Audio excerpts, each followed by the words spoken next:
And I want to know if I was to get married again, I know it'll affect my benefits, my SSI and my Medicaid, but I was wanting to know, would it affect my daughter's Medicaid, SSI?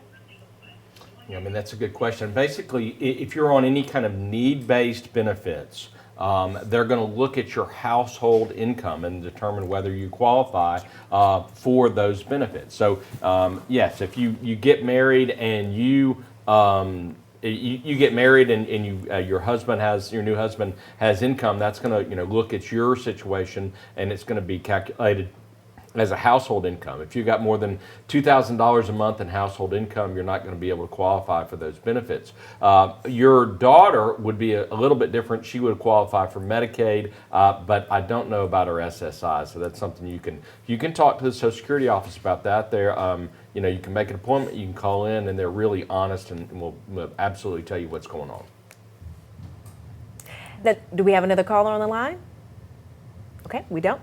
All right, so we're going to go ahead with the topic that we kind of want to talk about so much. Because Absolutely. We're talking about when trees attack. Sure. And I mean, we've had, when I saw that, I laughed. I was like, this is hilarious, too. Yeah, absolutely. But I mean, we have it a lot, especially with those strong winds that have come in recently, and it causes a lot of damage to your vehicles or even your home. Yeah, I mean, my friend Andy sent me a picture last night. We were actually doing a law call about it, and there was a tree, the neighbor's tree, that was clearly dead that fell right smack into the windshield in his car. Oh my So I goodness. mean, and this is not like a question about whether or not this tree was dead or alive. I mean, it smashed his car Whoa, that is completely. awful. So when you've got a situation like this, the adjacent landowner is responsible to maintain their premises in a reasonably safe condition.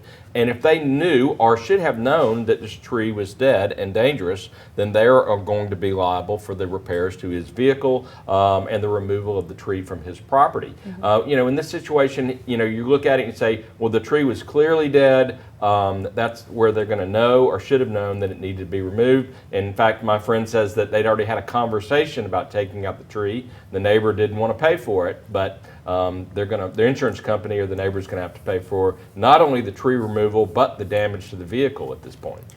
So I can't tell you how many stories and scenes that I've been to during severe weather where a tree has fallen on somebody's house or somebody's vehicle. So when it comes to weather and somebody has trees around their home, what are their rights there? Yeah, I mean, basically, if you're dealing with a situation where it's a healthy tree or they're trees that don't present a danger, you have no reason to know that are going to be affected negatively by the weather, then the homeowner is really not responsible for that. The adjacent homeowner would have to pay for their own damage, and the homeowner that owned the tree would have to pay for their damage. It's an act of nature situation where healthy trees get blown over by the wind, and that's really not anybody's fault, so everybody covers their own damages. How often do you see cases like that? We don't really, it's hard to negotiate these types of cases, so we don't really work in this arena too much, but amazingly, it is one of the most popular topics that we get through social media or through law call or through our website.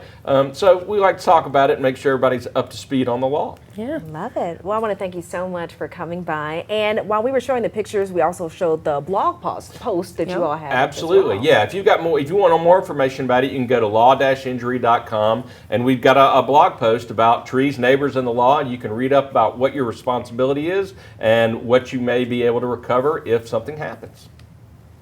Well, if you didn't get your question answered, remember you can always call our friends over at Timberlake, League and Brooks. Thank you again, Michael, for joining us. Thanks for having me. All right. We'll be back in just a minute.